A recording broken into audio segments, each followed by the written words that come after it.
Como é doce ao paladar vossa palavra, ó Senhor. Glória ao Pai, ao Filho e ao Espírito Santo, como era no princípio, agora e sempre. Amém. Mateus 18, 1 ao 5, 10 e 12 ao 14. Naquele tempo, os discípulos aproximaram-se de Jesus e perguntaram: quem é o maior no reino dos céus? Jesus chamou uma criança, colocou-a no meio deles e disse: em verdade vos digo, se não vos converterdes e não vos tornardes como crianças, não entrareis no reino dos céus. Quem se faz pequeno como esta criança, esse é maior no reino dos céus. E quem recebe em meu nome uma criança como esta, é a mim que o recebe. Não desprezeis nenhum desses pequeninos, pois eu vos digo que os seus anjos nos céus veem sem cessar a face de meu Pai que está nos céus. Que vos parece? Se um homem tem 100 ovelhas e uma delas se perde, não deixa ele as 99 nas montanhas para procurar aquela que se perdeu? Em verdade vos digo, se ele a encontrar, ficará mais feliz com ela do que com as 99 que não se perderam. Do mesmo modo, o Pai que está nos céus não deseja que se perca nenhum desses pequeninos. Palavra da salvação, glória a vós, Senhor. Temos nesse trecho de hoje, então, Jesus respondendo a uma dúvida dos discípulos. E Jesus aqui, ele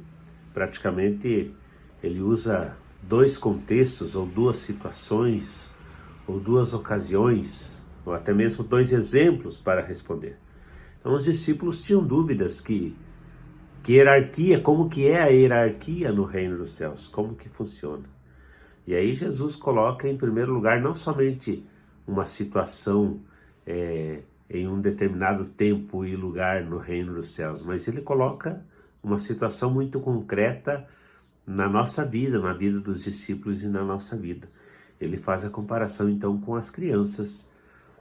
As crianças, de modo geral, são inocentes, não guardam mágoas, não guardam rancor, não têm maldade. E interessante aqui um aspecto das crianças: elas dependem dos adultos. Elas confiam no pai e na mãe, elas confiam nos adultos, na sua família.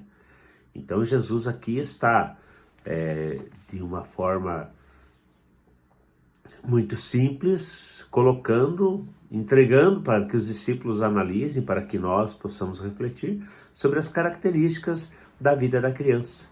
E que nós devemos então nos espelhar nessas características, como é a vida da criança, para viver em relação a Deus e em relação aos irmãos.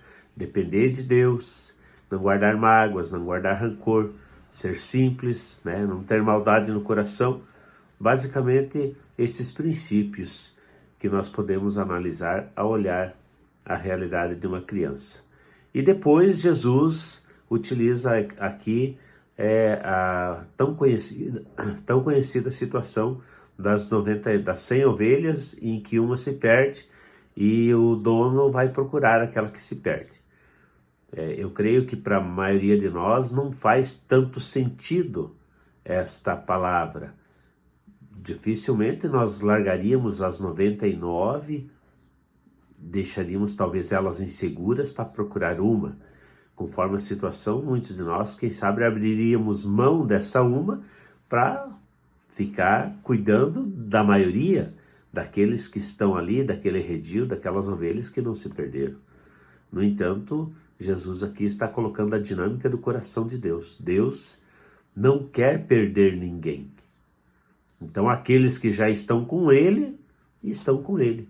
E aqueles que não estão, que são o motivo do seu amor, da sua compaixão, da sua misericórdia, do sacrifício de Jesus para aqueles que estão longe, para aqueles que estão perdidos, que estão fora do redil, que estão fora do rebanho, que estão fora da comunhão, fora da comunidade. Então, esse evangelho de hoje nos traz esses dois aspectos tão bonitos para que nós possamos meditar. A primeira leitura de hoje também é muito bonita, do capítulo 2 de Ezequiel. O uma visão que Ezequiel tem, então, que Deus manda ele comer a palavra, comer o rolo. E é uma parábola muito bonita para nós entendermos que a palavra de Deus também nos alimenta. E hoje também é dia de Santa Dulce, a Dulce dos pobres, essa mulher que gastou a sua vida ajudando os mais necessitados. Que nós possamos viver muito bem, então, esse dia de hoje, com as palavras do Santo Evangelho, com a palavra de Deus e com esse testemunho da irmã Dulce que nos ajude a sermos fraternos e a sermos como crianças diante de Deus. Um abraço, Deus abençoe você.